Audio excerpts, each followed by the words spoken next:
So she said it's a question from my please. sorry. She said this is a question from my brother in Syria. He studied the economy and commerce over there, and he would like to know what is the role will be played by the system, the Islamic system of economy in the next century, inshallah, and how can Islam, I mean, through the system really establish, be properly established besides the system of the West and the East, and what is the role of the Muslim? This question has been theoretically answered or attempted to be answered by many scholars. But unless we produce an illustration or an example of how it can run, it cannot satisfy the Western observers. The problem is that everywhere in the Muslim countries, they are dependent on usury and bank interests, and the banking system at large is the financial system of every Muslim country as well. Either the finances of every country are run on the pattern of the Western banking system, which is capitalism, which cannot be separated from interest or usury, as you may call it. So the world wants to inquire, where can you show us one single system anywhere in the world which can survive in the modern times under modern pressures without using the regularly accepted banking system with interest, etc. On the academic side, I have discussed this question in depth in many places before. Perhaps, I don't remember exactly, but perhaps in Islam and the contemporary issues, you will also find a chapter on this. But let me begin with the beginning. Your husband asked me about Hazrat Muslim Maud. He was the first, in my memory, who wrote a very comprehensive book on the issue of Islam and its financial system for the world, Islam and its economic system for the world. So that book has already been published. What, under the title?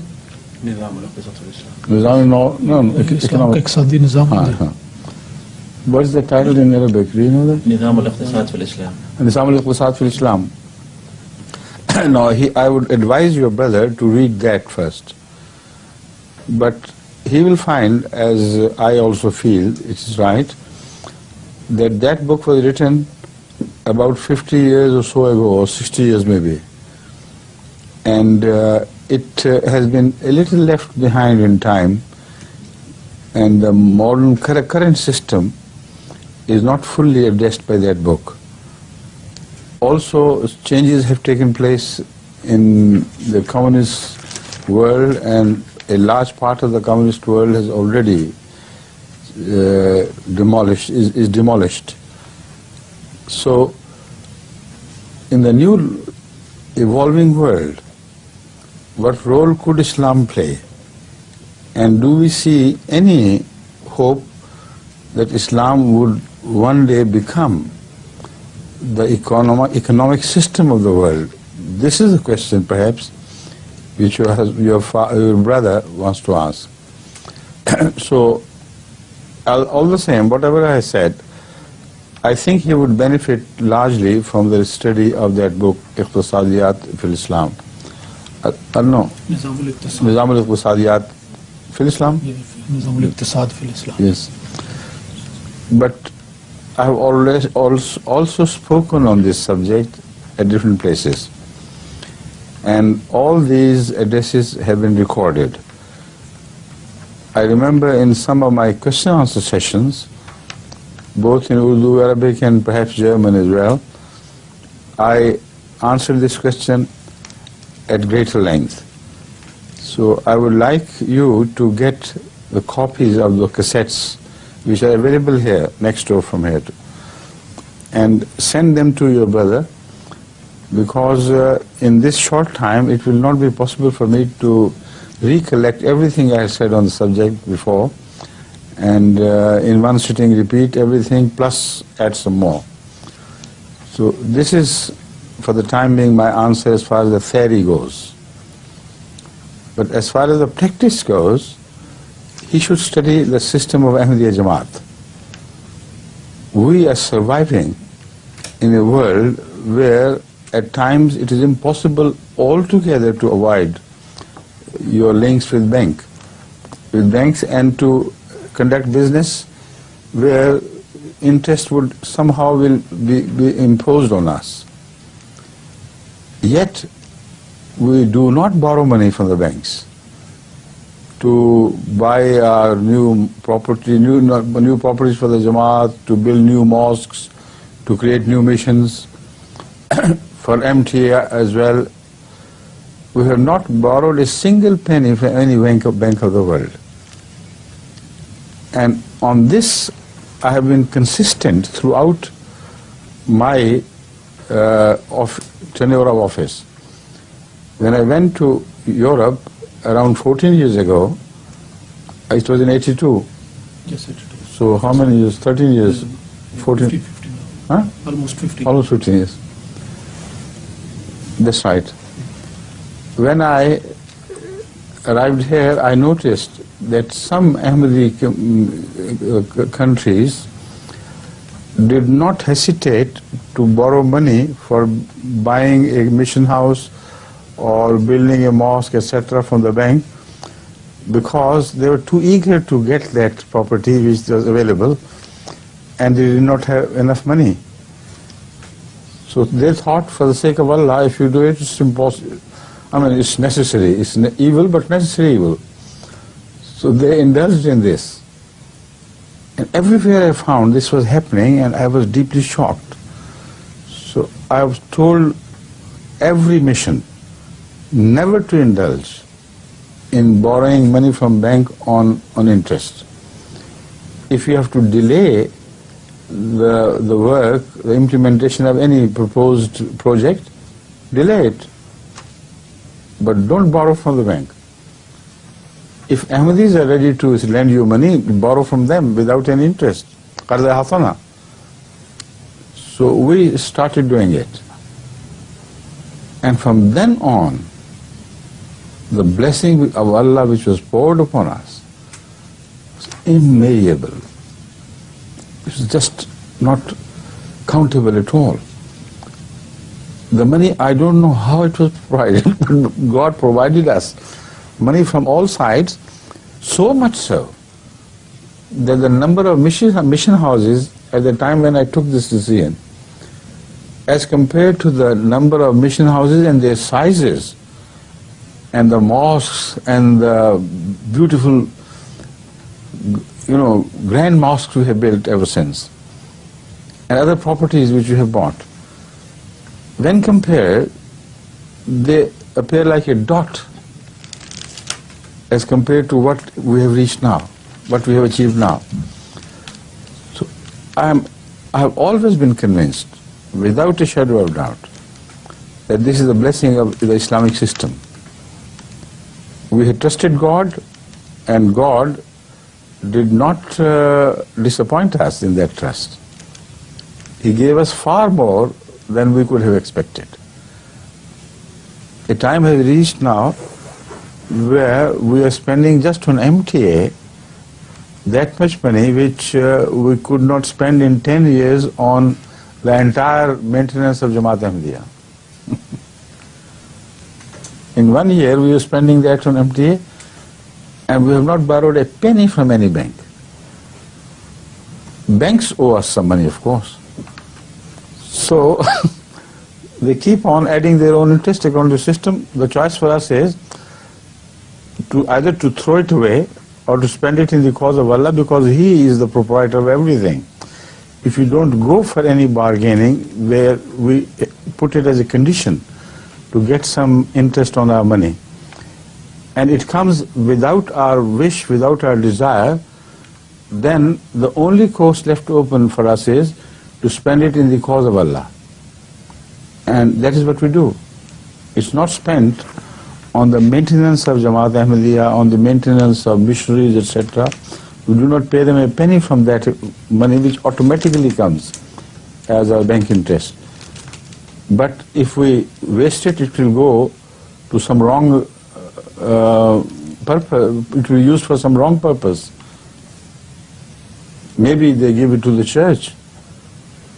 So that is why we follow the advice of Hazrat Masih Wasallam, that where you have not intended to have any interest and your money without any condition from you gets some interest, it may be all right apparently, but still it's not all right for you to spend on your own persons.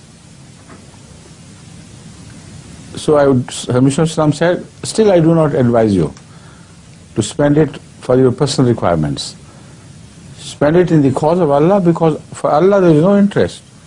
Allah is the owner and the proprietor of everything. Inna lillahi wa inna ilaihi raji'un, everything returns to God. So through that logic, He permitted us to use the money which comes automatically without our wish, without our desire, without a precondition laid by us upon the banks. Right? Now, if everything goes to Allah, why doesn't Jamaat do it at large as such? This Hazrat Masih Islam did not permit at all, because then you will begin to play with the prohibitions of Islam lightly. Once you permit yourself to do that, then you may go across and enter to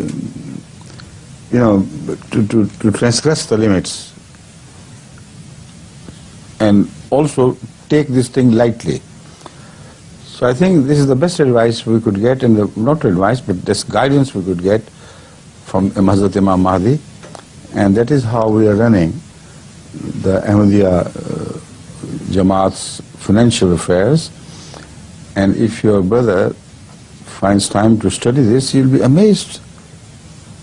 Everyone who comes to learn of this, he is really astounded. One visitor from America connected with the satellite system, when he learned of this from me, he couldn't believe his ears. All that, and you're not borrowing any money from any bank? I said, yes, this is it. I said, no, you shouldn't be surprised at that. I say it is because of that, not despite that. Right? Now that is one angle of observation.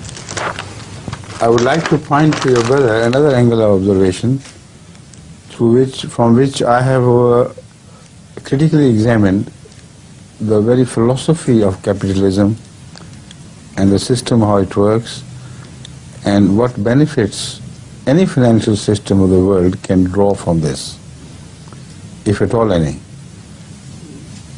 On this issue I have spoken during my addresses in Western countries. Like when I visited Canada last time, I laid it threadbare to the audience that your system, financial system, is essentially wrong. Wrong in its fundamentals. The result is that this system based on interest is bound to lead to wars, and is bound to lead to internal disasters, for the collapse of your economy, for the unrest created because of inflation, etc., until a time would reach where you lose peace within your countries. And when it would further advance, then the international peace would be threatened. And I told them clearly that this is the meaning of the verses of the Holy Quran which warn mankind. Stop this or be ready for war with God and His Prophet. I said His Prophet is not here now. because he's returned to his God. But the meaning of this is that Islamic system is such that if you avoid it, you're bound to suffer. And this disrespect of Islamic advice, the Quranic advice of how economy should be run, is bound to lead you to a situation of wars, which will be very destructive. So I built the case up bit by bit, fact after fact. And if you watch that video, you'll be amazed that the audience which had come to attend that conference, although it was, the large number among them was not Ahmadis, not Muslims either. And they hail from the very peak of the Canadian society. There were among them professors, experts in economy, ministers, members of parliament, and other highly scholarly people. And they all listened spellbound. And not one of them disagreed with what facts I related and what conclusions I drew. Not only that, after the session, during our lunch, one after the other they came to my table and said, "We have just come to tell you we agree 100% with what you said." Absolutely right. But we are caught, in a mess, in the clutches of a system which has entangled us completely and surrounded us and left us totally helpless. We want to move away. What can we do about it? So some met me even afterwards to consult me separately on the issues where, they held some positions of authority in Canada. So they were so genuinely convinced that they met me afterwards to give them a few guidelines how could they practically implement these things. And I told them the difficulties they were facing. I realized that, of course, but also I showed them at least a way out for making an attempt. If not a way out, but at least there is some ray of hope lying in that direction. So when I am talking of these, talking of Islamic economy, the system of Islamic economy, to be superior to that of the West, I am not talking through my hat or turban. I am speaking of such facts which overwhelm the scholarly people of the world whose subject it is with conviction. They know that these facts speak for the truth of the Quran and the Quranic philosophy. So your brother, I am quite sure, will not be an exception to this general rule. Right? You can help him, help them. I mean, you can seek help from him, right?